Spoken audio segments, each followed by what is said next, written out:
This video is sponsored by Card Kingdom. You can find all the cards in this video in their store by using the links in the description below.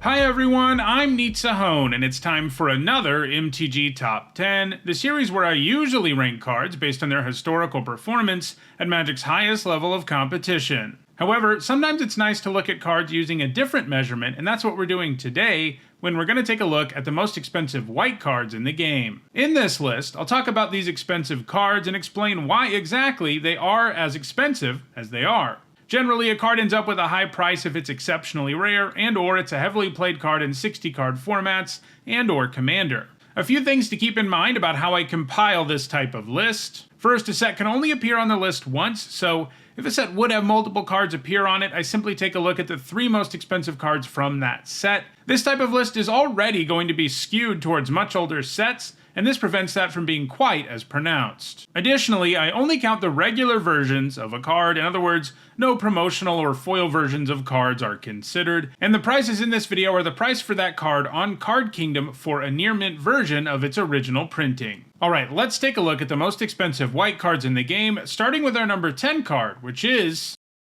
Avacyn, Angel of Hope, who costs about $44. For 5 generic and 3 white, she's an 8/8 with Flying Vigilance and Indestructible, and she grants your other permanents indestructibility too.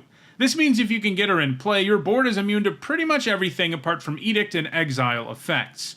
So she might cost a colossal 8 mana, but she definitely pays you off for getting there. While she's never really seen play in Magic's 60-card formats, she's a staple in EDH, as she makes your board incredibly difficult for your opponents to deal with in a way that not many other cards can. She's even a fairly popular commander, at least as far as 8-mana legendary creatures go. In short, her price is what it is because commander demand for her is through the roof. At number 9, it's Solitude, which costs about $45. For 3 generic and 2 white, it's a 3/2 with flash and lifelink, and when it enters the battlefield, it exiles up to one other target creature, and its controller gains life equal to its power.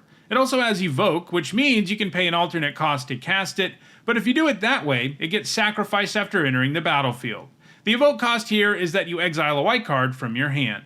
So this is Swords to Plowshares stapled to a very real creature, and it has the upside of being free if you really want to get the removal effect alone. You might have to 2-for-1 yourself to do it, but it's well worth it for the effect to be completely free. Solitude is part of a cycle of powerful elemental incarnations from Modern Horizons 2, and like all Modern Horizons 2 cards, the only 60-card formats it's ever been legal in are Modern, Legacy, and Vintage. That's okay though, because since being printed, it is played in all 3 of those formats, and it's really heavily played in Modern, where it appears in virtually all white decks. So despite only being legal in 3 60-card formats, the demand for Solitude in those formats is incredibly high. Add to that some modest demand for the card in EDH, and there are a whole lot of Magic players out there who want to get their hands on Solitude. The supply for the card isn't exactly massive either, as so far it's only been printed as a mythic rare in a single non-standard release set. At number 8, it's Humility, which costs about $55. For 2 generic and 2 white, it's an enchantment that makes all creatures lose all abilities and have base power and toughness 1/1. Obviously, that's quite the effect, as it significantly downgrades virtually any creature, even those that are normally challenging to deal with because of protection, hexproof, or indestructibility.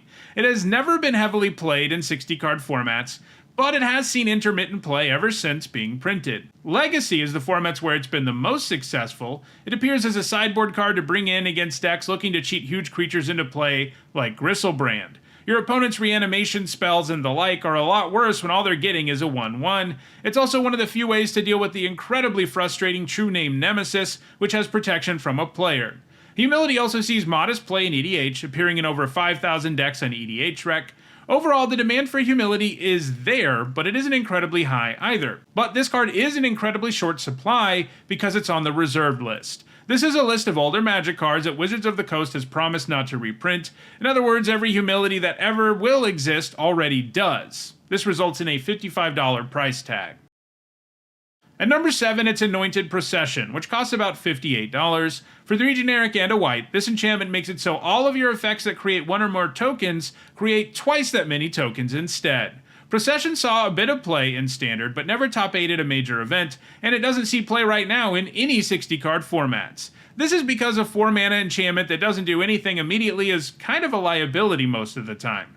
As with Avis and Angel of Hope, the main reason for this card's price is Commander, where it is very heavily played. In fact, it's more heavily played than any other card on this list. It can be found in more than 140,000 decks in EDHREC, and it appears in almost 10% of all decks with white in them in the format. That's pretty crazy because obviously procession doesn't do anything in a big chunk of decks, so reaching a full 10% shows you just how powerful token decks are and just how important procession is for those decks. Even though it's from Amonkhet, a relatively new set, the supply for this card is surprisingly low. This is because, so far, it's only been reprinted in the list. There are a ton of Magic players out there who really want this card, and that combination has resulted in a really high price tag. At number 6, I've got the two most expensive cards from Urza's Destiny, the $75 Replenish and the $55 Academy Rector. People often think of Urza's block as an artifact block because most of the card's most busted cards are artifacts or pay you off for having them, but it was actually intended to be an enchantment block, something you can actually see when looking at these two cards, which pay you off for playing enchantments. These two cards are both pretty busted Urza's block cards too, or at least they used to be. Replenish costs 3 generic and a white and returns all enchantments from your graveyard to the battlefield. Obviously, if you can get enough enchantments into your graveyard one way or another, Replenish can be quite powerful. Back in the late 1990s, its full power was unleashed in an extended combo deck that milled and discarded cards until the graveyard had Parallax Tide, Parallax Wave, and Opalescence.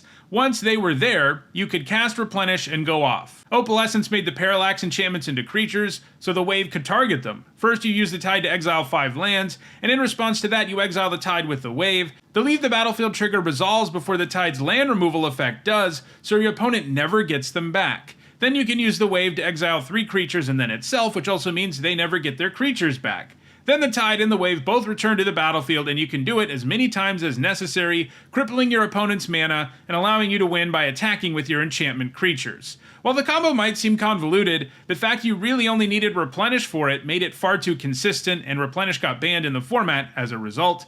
In the years since then, it's been played in Legacy Enchantress decks. Academy Rector costs 3 generic and a white for a 1/2. When it dies, you can exile it and tutor up an enchantment and put it directly on the battlefield. It was also part of a busted combo. You could put the Rector into play on turn 2 with Flash and not pay the additional cost, so it got sacrificed. That meant you could cheat an enchantment into play on turn 2 with relative ease, and the most busted one you could go with was Yawgmoth's Bargain, which got banned, and then Flash also got errated as a result of this combo.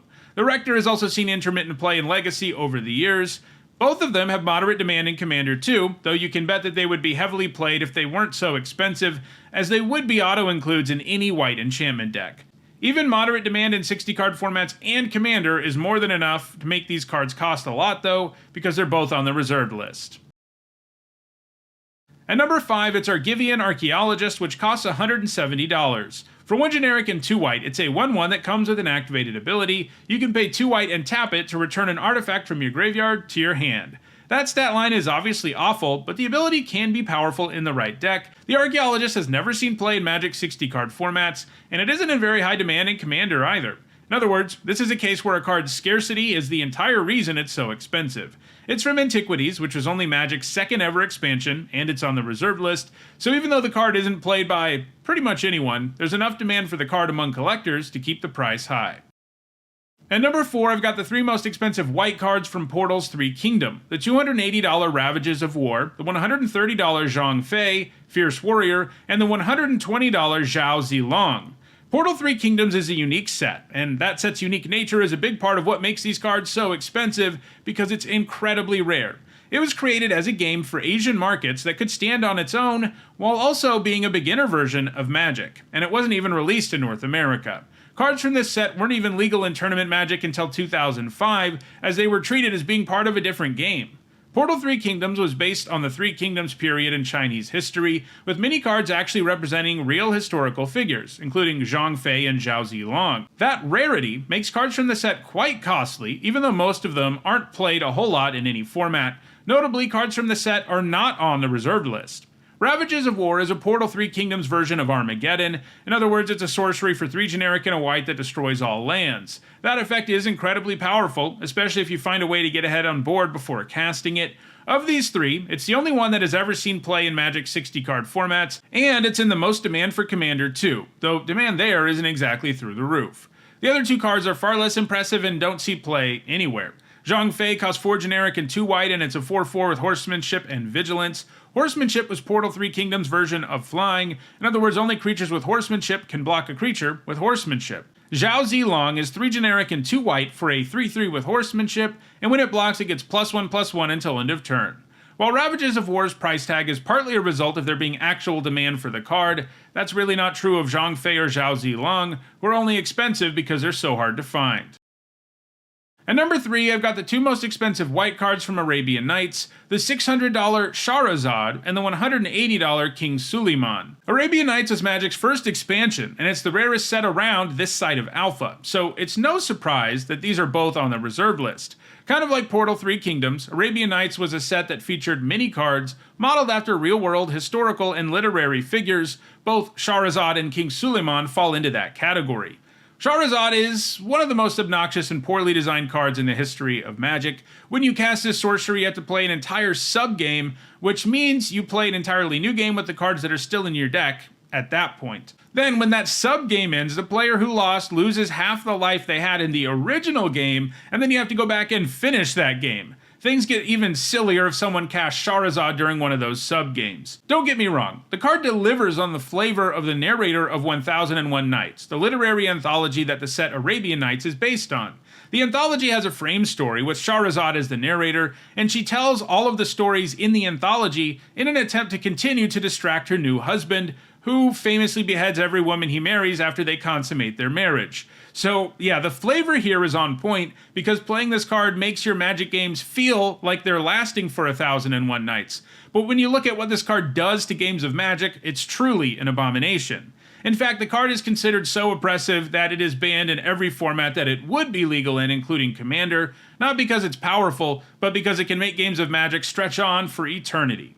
So, in this case, neither Commander nor 60-card formats have anything to do with Shahrazad's price tag. The card is exceedingly rare because it's from such an old set and on the reserved list. Those things alone probably wouldn't be enough to make it this expensive, though. Other cards in Arabian Nights that are on the reserved list that aren't played anywhere aren't nearly expensive as this is. Just look at King Suleiman. This is because Shahrazad is an iconic card because of how wacky it is, so collectors are more interested in it than most cards that nobody wants to actually play with. King Suleiman is a 1/1 that costs 1 generic and a white, and he can tap to destroy a djinn or Ifrit. Notably, he is not a legendary creature. Those didn't exist when Arabian Nights was released, but it is really weird that they've never corrected it to be a legendary creature. Come to think of it, it's also really weird that a card that represents Shahrazad is a sorcery. Anyway, obviously King Suleiman is not a useful card. There just aren't enough Ifrit or djinns for anyone to care about this ability. As a result, it's never been played anywhere, so he's another card whose price tag is purely a result of his rarity. At number 2, I've got the 3 most expensive white cards from Legends, the $1,100 Moat, the $180 Thunder Spirit, and the $150 Divine Intervention. All 3 of these cards are, of course, on the reserved list. While Moat isn't quite as annoying as Shahrazad, it can be a very frustrating card to play against, especially as a new player. For 2 generic and 2 white, it's an enchantment that makes it so creatures without flying can't attack. These kinds of simple flavor designs are a lot of fun, and Moat also happens to be a fairly powerful card for any deck wanting to grind the game to a halt. Over the years, it's been played in Prison decks and Legacy and Vintage, and it still sees play today. That's what makes it so much more expensive than Thunder Spirit and Divine Intervention. It's also more widely played in Commander than either of those. For 1 generic and 2 white, Thunder Spirit is a 2/2 with flying and first strike. Back in 1994, that was a very efficient stat line. Even so, it never top 8'd a major event, and these days it is nowhere near good enough to see play anywhere. Then there's Divine Intervention, which is just as frustrating as Shahrazad is. It's kind of interesting white gets so many frustrating cards. Anyway, for 6 generic and 2 white, it's an enchantment that enters with 2 counters on it. At the beginning of your upkeep, you remove one of those counters, and when you remove the last counter, the game ends in a draw. That's right, this card is incredibly hard to cast, and once you do, the best it's going to do is make the game end in a draw. That kind of design is terrible, and I think even worse than Shahrazad, since at least Shahrazad does stuff that gets the game to a point where someone can be in a position to win. I guess Charizard is a lot cheaper, so it is going to be more of a problem more frequently, but either way, these are two very frustrating and very expensive Magic cards. So of course, Divine Intervention was never a good card, but Wizards of the Coast quickly realized it was a very bad idea once they established sanctioned Magic play in 1994, and it was one of very few cards to be entirely banned before the first Magic World Championship that year. Most other cards, like the Power 9 for example, were only restricted. Notably, Divine Intervention is legal in Commander, so if you really want to get kicked out of your playgroup, well, here's how you do it.